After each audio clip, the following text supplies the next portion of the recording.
If you're so smart, then pay your own bills. My mom's voice sliced through the tiny apartment like broken glass. I was still in my work uniform, grease stains on my shirt, my feet aching from a double shift, when she shoved a stack of overdue notices into my hands as if they were my fault for existing. She didn't ask how my day was.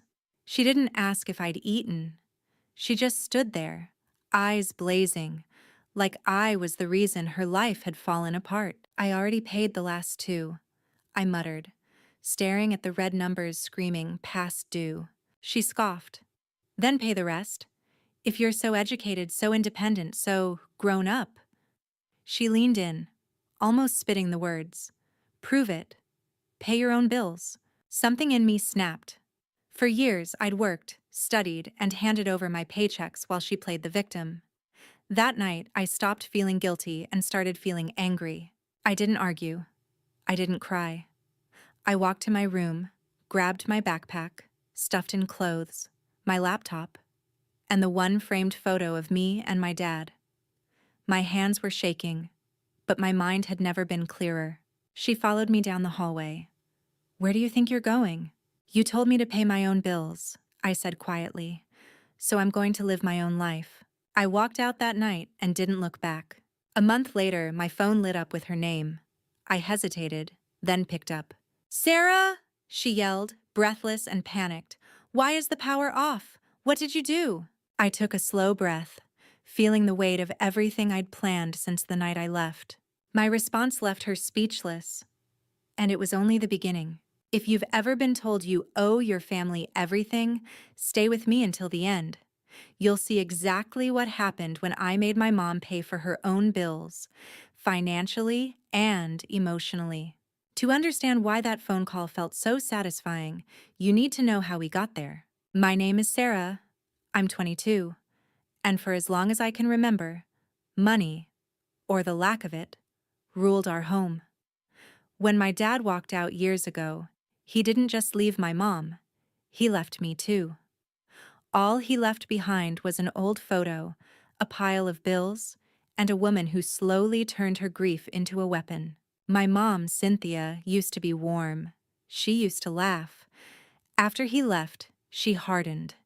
Every unpaid bill, every broken appliance, every failed job interview somehow became my fault. When I got my first part-time job at 16, she took my debit card for safekeeping. We're a team, she'd say, as she used my paycheck to cover rent, cigarettes, and cheap wine. By the time I started college, we meant me. She stopped looking for steady work and started relying on my scholarships, my student loans, my side hustles. If I ever complained, she'd snap, "Do you want us on the street? Your father didn't care about us." At least I stayed. So I stayed too. I worked late, studied later, and handed over whatever money I made. Any time I tried to set a boundary, she'd twist it. You think you're better than me because you went to college? Somehow, my achievements were insults. The night she told me to pay your own bills, it wasn't just about electricity or rent. It was about years of being treated like an ATM with feelings she refused to acknowledge. I crashed on my friend's couch that night. Lily, the one person who'd watched this mess from the outside. We sat in the dark living room, the glow from a street lamp spilling through the blinds as I replayed the argument in my head. You finally left, Lily whispered. You should have done it years ago. I know, I said, staring at my phone, expecting a barrage of texts that never came. But she's still got my name on everything. The lease, the utilities, the internet. If she stops paying, they'll come after me. Lily frowned. Can't you just remove your name? That innocent question triggered something. I'd spent years cleaning up her messes, paying her debts, protecting her from consequences. For the first time, I wondered what would happen if I stopped. A few days later, I went back to my old place to grab the rest of my things while she was out. That's when I saw it. A thick envelope on the table with my name on it. Not hers, mine. Final notice, it said. I opened it and my stomach dropped. It wasn't just the power bill. It was a credit card I never opened. Thousands of dollars in debt. in my name. I stood alone in that silent, suffocating apartment, staring at the proof that this wasn't just a struggling mom leaning on her daughter. This was betrayal. And in that moment, my revenge stopped being an idea and quietly became a plan. I took the envelope and a few others I hadn't noticed before and ran back to Lily's place, my heart pounding so hard I could feel it in my throat. We spread the letters across her coffee table like crime scene photos. There it was again and again. My name, my social security number, my credit score being buried alive under charges I didn't make. Clothing stores I'd never shopped at. Late-night takeout from places across town. Cash advances. She opened credit cards in your name? Lily asked, eyes wide. Sarah, this is identity theft. This is illegal. She's my mom, I whispered. But even as I said it, the words felt weak and pathetic. I remembered all the times she'd waved away letters saying, just junk mail. All the times she'd made me sign routine forms without letting me read them. All the times she'd snapped, "You don't trust me?" if I asked too many questions. I trusted her because she was my mother. I just never realized she was willing to sell my future to keep her present comfortable. Lily placed a gentle hand on my arm. You can't keep covering for her. She's not just using your money anymore. She's using your name. That night, while Lily slept, I sat alone with my laptop, the letters, and a notebook. I pulled my credit report for the first time. Each line felt like a punch. Utility accounts in my name. Credit cards. A small loan I certainly never applied for. I started writing everything down. Account numbers, dates, balances. Every time I remembered her saying, "Sign here," or "I'll handle it." I screenshotted text messages where she guilt-tripped me into sending more money. I recorded voicemail after voicemail of her yelling, demanding, accusing. It felt wrong at first, like I was betraying her. Then I remembered the stack of red notices and the way she'd screamed, "If you're so smart, then pay your own bills." The way she'd never once apologized for dumping her life on top of mine. The next day, Lily dragged me to a free legal aid clinic. I showed the woman at the desk my documents with trembling hands. She looked through them carefully, then met my eyes. "Legally, this is serious," she said. "You have options. You can dispute these accounts, file a fraud report, even press charges if needed. You don't have to decide today, but you need to protect yourself." "Press charges?" I echoed, my voice small. "Against my own mother?" "Against the person who stole your identity," she corrected calmly. "Biology doesn't excuse criminal behavior." I walked out shaking, but something inside me had shifted. For years, my mom had hidden behind the word family like it was a shield. She thought it made her untouchable. That night, I closed my personal bank account and opened a new one at a different bank. I changed my direct deposit information at work. I called the utility companies and told them to remove me from everything tied to her address. For the electricity, the woman on the phone said, "If your name is removed, the remaining account holder will be fully responsible. If the balance goes unpaid, service will be disconnected." "Please note that," I replied. "I won't be making any more payments on that account." "Understood," she said. I hung up and stared at my phone for a long time. This wasn't a tantrum. This wasn't me being selfish or ungrateful like she always said. This was me cutting the cord she'd wrapped around my neck for years. Lily watched me from the doorway. "How do you feel?" she asked. "Scared," I admitted. But for the first time, I also feel like I'm not the one about to get burned. I knew the bills would come due soon. The power, the rent, the credit cards. And this time, when everything crashed down, she wouldn't be able to shove the rubble onto me. She wanted me to pay my own bills. Fine. I decided she was finally going to pay hers. Roughly a month after I left, my life was starting to feel mine. I had picked up extra shifts, found a cheap room to rent so I wasn't on Lily's couch forever, and slowly started crawling out from under the debt mountain my mom had built in my name. I'd disputed the fraudulent credit accounts, placed alerts on my file, and kept every single piece of proof against her in a neat, terrifying folder. But there was one thing I hadn't done. I hadn't called her. I saw her missed calls. I read her text messages without responding. Where are you? You can't ignore me forever. So now you think you're too good for your own mother? Each one added another brick to the wall forming between us. Then, one evening, as I was folding uniforms on my bed after a shift, my phone buzzed again. This time, it was a call. Her name flashed on the screen. I almost ignored it. Then I remembered the utility call I'd made weeks ago, and curiosity won. I answered. Sarah, she shouted immediately. What did you do? Why is the power off? The whole apartment is dark. My food is spoiling. I can't charge my phone. I can't even see anything.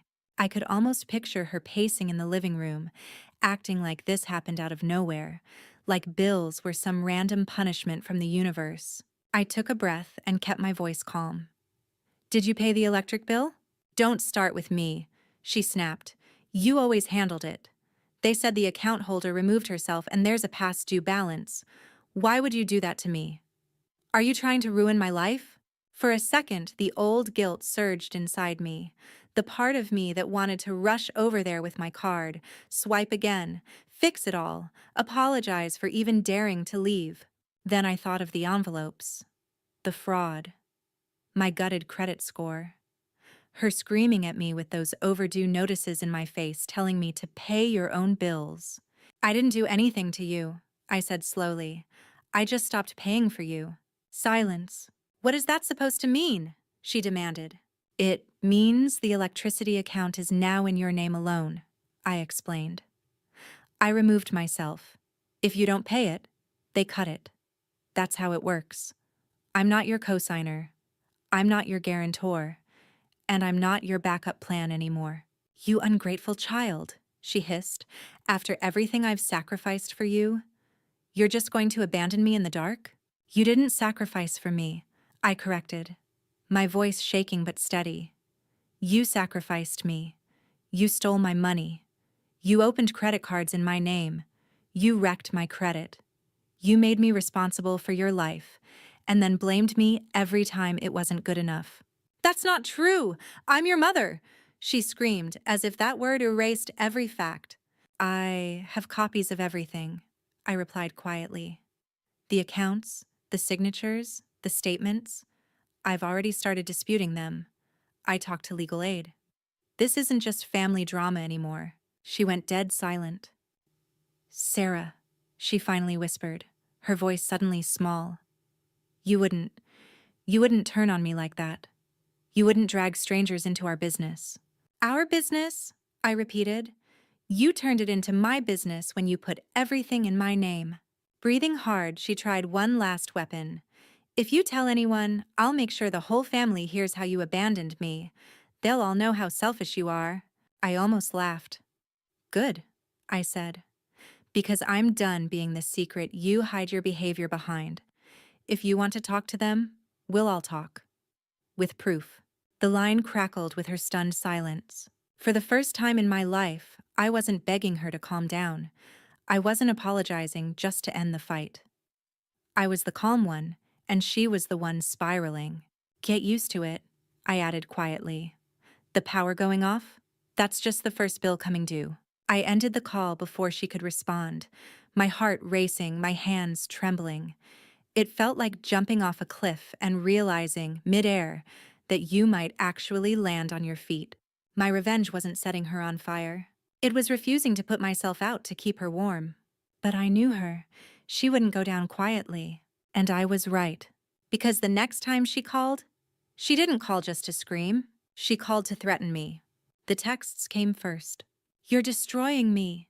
I raised you alone, and this is how you repay me. If you don't fix this, I'll make sure everyone knows what you did.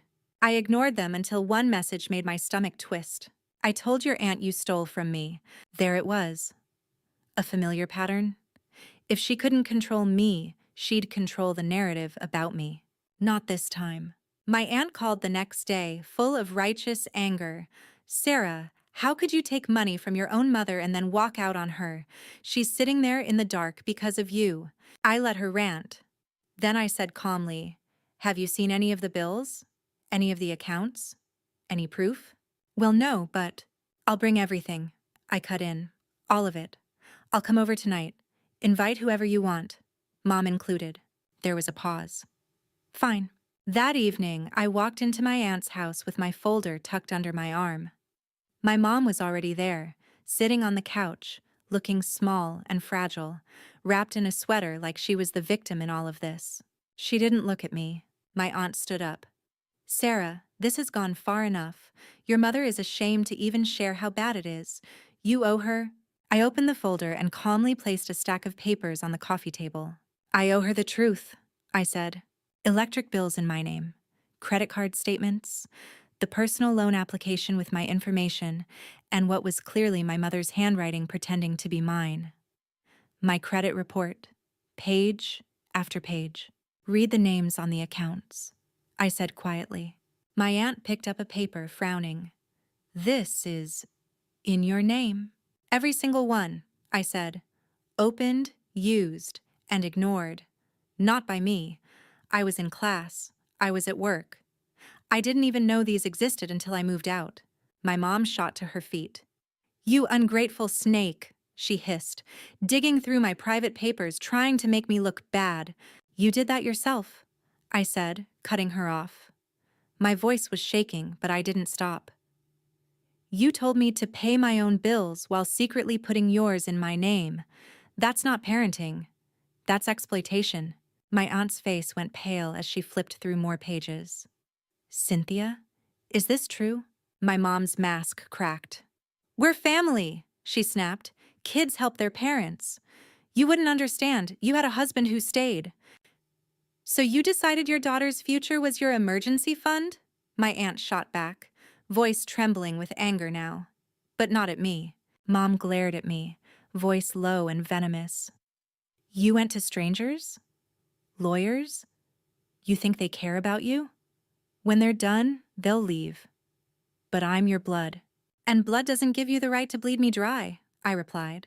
I reached into the folder one more time and pulled out the final document, a printed email thread. These are my disputes with the credit agencies, I said. And this is the fraud report I filed. I listed the accounts opened without my consent and the person who opened them. My aunt read, eyes widening. You named her. I had to, I said quietly. If I didn't, I'd be responsible for debts I didn't create. I'd carry this for the next 10, 20 years, all while she keeps screaming at me to grow up while refusing to grow up herself. My mom lunged for the papers, but my aunt stepped between us. Enough, she said sharply. You lied to us, Cynthia. You told us she abandoned you, that she stole from you. She did, my mom insisted. She stole my chance at a better life. No, I interrupted. Dad walking out took that. Your choices after that are on you. The doorbell rang. My aunt frowned. Who else is coming? I asked the landlord to stop by, I said, my heart hammering. He's been trying to reach me about the lease. The landlord stepped in, awkward but firm. Evening, I won't stay long. I just needed to confirm. Sarah, you're officially removed from the lease as of next month. I've processed the change. From then on, the unit will be solely under Cynthia's name. But, he glanced at my mom. If the outstanding balance isn't paid by the end of the notice period, we'll have to proceed with eviction. My mom's face drained of color. Eviction? You've received multiple notices, he said, not unkindly. I'm sorry, but we can't keep a tenant who doesn't pay and whose cosigner has legally withdrawn. Mom turned to me, horror and fury swirling in her eyes. You did this. You're throwing me out of my own home. I swallowed hard. No, I just stopped letting you use my name as a shield. Whatever happens next, that's between you and the bills you told me to stop paying. The room felt electric with tension. You're going to regret this, she whispered. Do you hear me, Sarah? One day, you'll need me, and I'll remember this. I thought of my wrecked credit, my years of stress, the nights I cried over numbers in red while she slept on the couch with the TV on. I already regret not doing it sooner, I answered. And for the first time, when she stormed out of a room, I didn't follow. But the consequences of that night came faster and hit harder than even I expected. The days that followed felt surreal. My aunt stopped defending my mom. Instead, she started calling me, asking how to fix things, how to help. Word spread through the family, but this time, not because my mom twisted the story first. They saw the documents. They heard the landlord. They realized I hadn't abandoned her. I had escaped. My mom, on the other hand, doubled down. She spammed my phone with messages, swinging wildly between pity and rage. How could you humiliate me like that? Everyone thinks I'm a monster because of you. I did what I had to do to keep us alive. If you don't fix this, I'm done with you. Then, when I didn't respond, you were always a mistake anyway. I blocked her number. It felt brutal and necessary. At work, I started picking up more hours. I met with a counselor at school who helped me understand that what I'd experienced wasn't tough love or normal struggling single mom stuff. It was abuse. Financial, emotional, psychological. I keep feeling guilty, I admitted in one session, like I'm the villain in my own story. That's because your role was reversed for years, she said gently.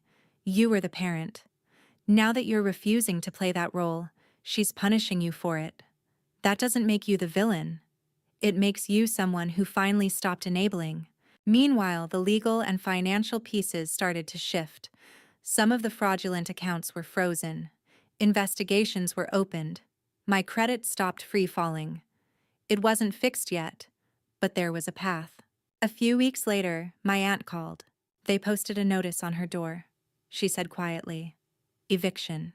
She has 30 days." I closed my eyes.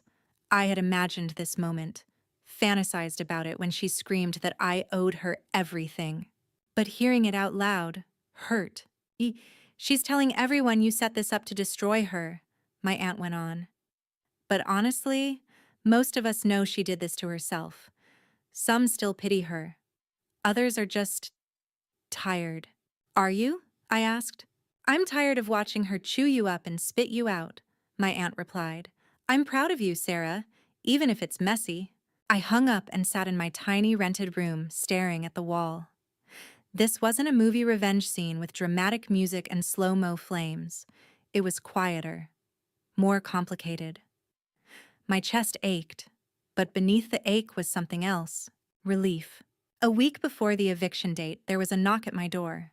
I opened it to find my mom standing there. She looked smaller. The sharpness in her eyes was dulled by exhaustion.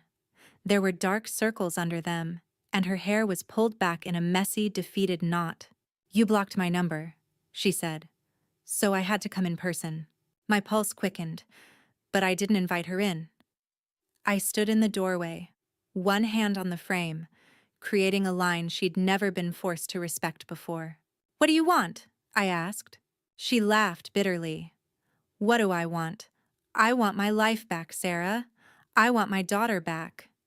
I want electricity and a roof and some dignity. But apparently, you decided to take all that with you. You had all of that before you decided to use me like a credit card, I replied. She flinched. I made mistakes. I panicked. I didn't know how to survive after your father left. Every month was another fire I had to put out. I grabbed whatever I could to keep us afloat. You grabbed me, I said. You grabbed my future. I did it for us, she snapped, voice rising. I thought you'd understand when you were older. I thought you'd be grateful someday. Grateful? I repeated, stunned. For being in debt before I even started my life? For having to rebuild my credit because you didn't want to face your own? For being screamed at every time I couldn't fix a mess I didn't make? Her jaw clenched. Fine. Hate me. Let me be the villain. But know this. When they put my stuff on the curb and everyone whispers, they'll remember your name too. They'll say, that's the daughter who let it happen. I took a breath, my hands shaking. So I didn't let it happen, I said. I stopped letting you happen to me. She stared at me for a long moment, waiting for me to crack, to apologize, to rush in with a solution. I didn't. I'm not coming to fix this, I added. I'm not paying your rent. I'm not putting the lights back on. If you want help, you can go to the same legal clinic I went to. You can talk to a counselor. You can get a job that isn't just borrowing from people who love you, but I will not be your crutch anymore. Tears filled her eyes, spilling over.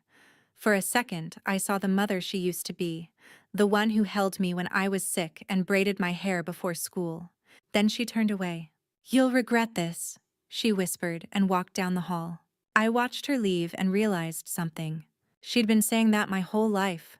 This time, I didn't believe her. But our story wasn't over yet, because the day they actually came to clear out the apartment, she called me one last time. And this time, I picked up. The eviction day fell on a gray, heavy morning. I knew the date, but I hadn't planned on going anywhere near that building. Then my phone rang. Unknown number.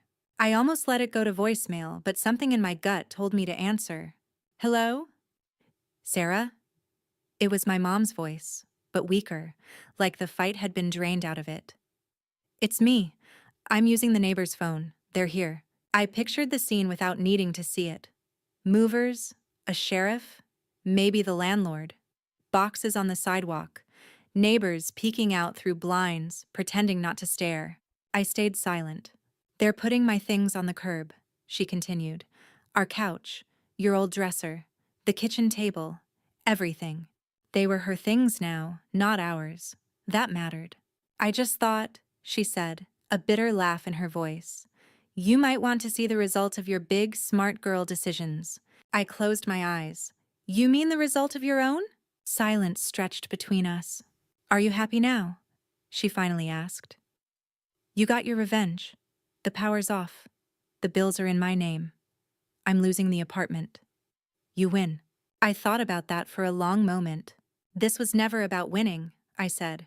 "It was about surviving." "I didn't burn your life down, Mom. I just stopped holding up the parts you refused to touch." "You could have helped," she whispered. "You could have fixed it." "I did help," I replied. "For years. With money. With time. With my mental health. You never called that help. You called it what you owe me. The moment I asked for balance, you called me selfish. The moment I left, you called me ungrateful. The moment I protected myself, you called it revenge." "Isn't it?" she pushed. "Admit it. You liked hearing the panic in my voice when the power went out." I swallowed. "Yeah," I said honestly. "Part of me did. Part of me needed you to feel even a fraction of the fear I felt every time you slammed another bill on the table and told me to fix it. But the difference is, when the lights went out for you, you still had options. You're an adult. You can work. You can get help. When the lights went out for me, I was a kid, and you were the one flipping the switch." She didn't answer. "Where will you go?" I asked quietly. "I don't know," she muttered. "Your aunt offered to let me stay for a while, but she made it clear she's not paying my debts. Everyone suddenly grew a backbone after your little presentation." She spat the word like poison. "They look at me differently now." "That's not my fault either," I said. "That's what truth does." I heard muffled voices in the background. Someone saying, "Ma'am, we need you to sign this." Her ragged breathing. "Why are you really calling me?" I asked. There was a long pause. "Because I wanted to ask." Her voice broke. "Is there any part of you that still loves me?" The question punched through every shield I'd built. I leaned against the wall, tears pricking my eyes. I thought about bedtime stories, scraped knees, and birthday cakes. I thought about slammed doors, screaming matches, and the first time she put a bill in my hands and called it our responsibility. "I do love you," I said, my voice barely above a whisper. "That's what makes all of this so painful. If I didn't love you, walking away would have been easy." "Then why?" she sobbed. "Did you let it get this far?" "Because loving you doesn't mean letting you destroy me," I replied. "And it doesn't mean erasing what you did. This," I gestured even though she couldn't see me, "this is what your choices cost. Not my boundaries. Your choices." She sniffled, composing herself. So that's it? You're just done with me? No, I said. I'm done being your unpaid therapist, your wallet, your scapegoat, your shield. If you ever decide to get real help, to go to therapy, to actually work on yourself, to pay back even a piece of what you took, I'll listen. But until then, the only thing I'm giving you is space. Silence fell again, heavier than before. I told you once, she said quietly, that you'd regret this someday. Maybe, I answered. But I already regret the years I lost trying to save you from consequences you chose for yourself. I'm not losing anymore. In the background, I heard the landlord's voice. Ma'am, we really need to finish up. I have to go, she whispered. Goodbye, Mom, I said. The word felt strange and familiar at the same time. I hope one day you pay your bills and your debts to the people who loved you. She didn't respond, but I heard her breathing hitch. Then the line went dead. I stood alone in my tiny room, phone still in my hand, feeling both hollow and strangely light. Somewhere across town, the apartment I grew up in was being emptied. The power off. The door soon to be locked behind strangers. She once screamed at me, "If you're so smart, then pay your own bills." In the end, that's exactly what I did. I paid my own. And for the first time in her life, she was forced to pay hers.